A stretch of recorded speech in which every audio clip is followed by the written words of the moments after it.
Another seed maggot I just cut out of the center of a sunflower without hurting them for now. But I'll show you. I could do this without.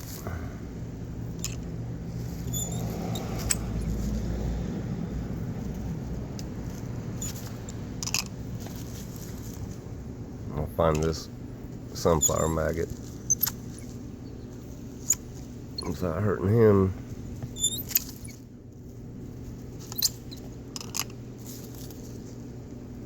Get away, buddy.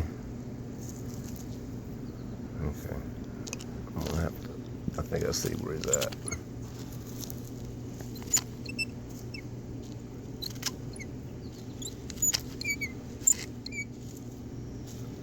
There he is.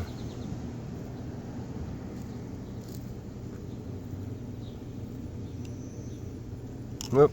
There's only one per sunflower when you find them. So I guess they're sunflower maggots, or seed maggots, what they call them. But I won't show you what I'm getting ready to do to them. Truth, peace, freedom, love to all.